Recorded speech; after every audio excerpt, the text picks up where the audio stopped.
Hello అండి, అందరికీ నమస్కారం. నేను మీ ఉషశ్రీ. ఈరోజు నేను మిక్చర్ చేశానండి. దీంట్లో అంటే చాలా ఇంగ్రీడియంట్స్ అనేవి కలుపుకోవచ్చు. నేను కొన్ని ఇంగ్రీడియంట్స్తోనే చేశాను.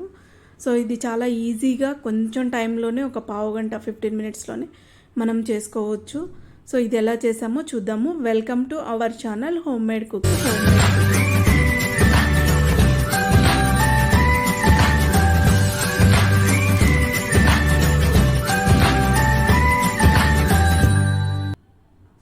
సో నేను దీనికోసం అని చెప్పేసి ఒక గ్లాసున్నర శనగపిండి అనేది తీసుకున్నాను. కొంచెం ఎంత ఒక హాఫ్ కప్ అనేది బియ్యపిండి తీసుకున్నాను. ఎందుకంటే కొంచెం క్రిస్పీగా వస్తాయి కదా. కొంచెం సాల్ట్ వేసుకొని మనం వాటర్ అనేది పోసుకొని మంచిగా బాగా బోల్గా వచ్చేలాగా కలుపుకోవాలన్నమాట పిండి అనేది. సో ఈ పిండి నేనేంటంటే పట్టించానండి. శనగపప్పు ఉంటుంది కదా, శనగపప్పు తీసుకొని పట్టించిన పిండి అనమాట.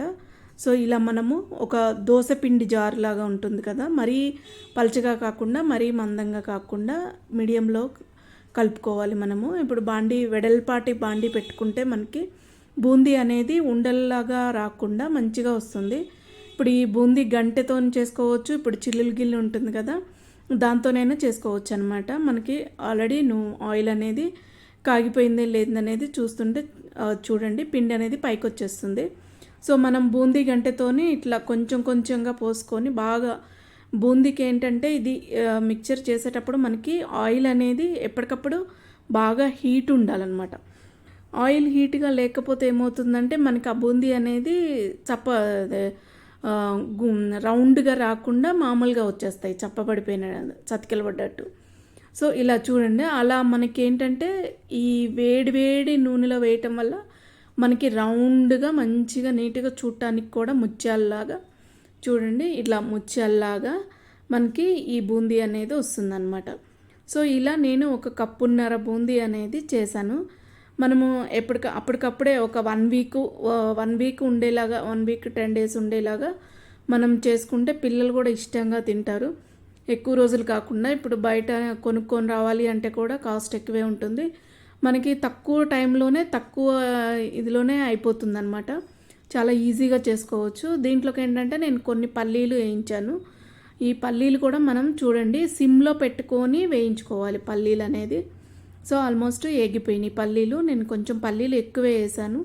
సో ఇప్పుడు మనం వేరుశనగ పప్పు అండి. ఈ వేరుశనగ పప్పుని కూడా ఆల్రెడీ అది వేయించిన పప్పే, కాకపోతే ఏంటంటే మనం కొంచెం లైట్గా వేయించుకుంటే టేస్ట్ బాగుంటుందన్నమాట. సో ఈ వేరుశనగ పప్పును కూడా వేయించి పక్కన దాంట్లో మిక్చర్లో మనం కలుపుకోవాలి.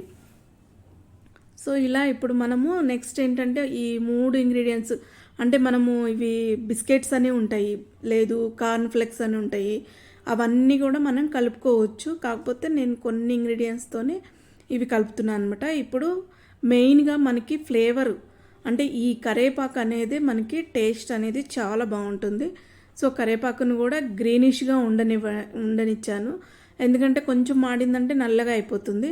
సో మనం కొన్ని ఎల్లుల్లిపాయలు అనేవి కొంచెం కచ్చాపచ్చాగా దంచుకొని మనం ఏదైతే బూందీ గంటెలో తీస్తున్నాం కదా, ఆ గంటెలోనే కొంచెం సేపు ఆ వేడి నూనెకి అది అనేది కొంచెం మంచిగా ఆ స్మెల్ అనేది వస్తుంది, ఎల్లిపాయ వేగిన స్మెల్ వస్తుంది కదా, ఆ వేడిది దాంట్లో వేసేసేయాలన్నమాట. సో మంచిగా వేగిపోయినాయి అనమాట ఎల్లిపాయలు కూడా. ఇప్పుడు ఆ ఎల్లిపాయలు ఇవన్నీ వేడిగా ఉన్నప్పుడే మనం సరిపడా కారము, చిన్నపిల్లలు ఉన్నప్పుడు కొంచెం లిటిల్ బిట్ కారం వేసుకుంటే మనకి సరిపోతుంది. కొంచెం కారం ఎక్కువ తినేవాళ్ళు కొంచెం కారం ఎక్కువ వేసుకోవచ్చు. మనం ఈ కరివేపాకును అనేది కొంచెం స్మాష్ చేయటం వల్ల దాంట్లో కొంచెం ఆ ఫ్లేవర్ అనేది తగులుతూ ఉంటుంది. సో ఇలా మనం మంచిగా మన ఇంట్లోనే ఒక 15 మినిట్స్లోనే ఈ మిక్చర్ అనేది తయారు చేసుకోవచ్చు అనమాట. దీంట్లో కావాలి అంటే సన్నకారపూస వేసుకుంటారు, అన్నీ ఏదంటే అది వేసుకోవచ్చు. కాకపోతే నేను కొన్ని ఇంగ్రీడియంట్స్తోనే ఈ మిక్చర్ అనేది తయారు చేశాను అనమాట. ఇది ఎంతో టేస్టీగా ఉంది, చాలా ఇష్టంగా కూడా తింటారనమాట పిల్లలు. సో చూడండి ఎలా వచ్చిందో, మంచిగా ముత్యాల్లాగా. మధ్యలో ఎక్కడన్నా పోతుందేమో, కాకపోతే అన్నీ కూడా బాగానే వచ్చినాయి. మనం కలుపుకునే విధానము, తర్వాత ఆయిల్ హీట్ ఎక్కడము, ఈ 2 మెయిన్గా చూసుకుంటే ఇలా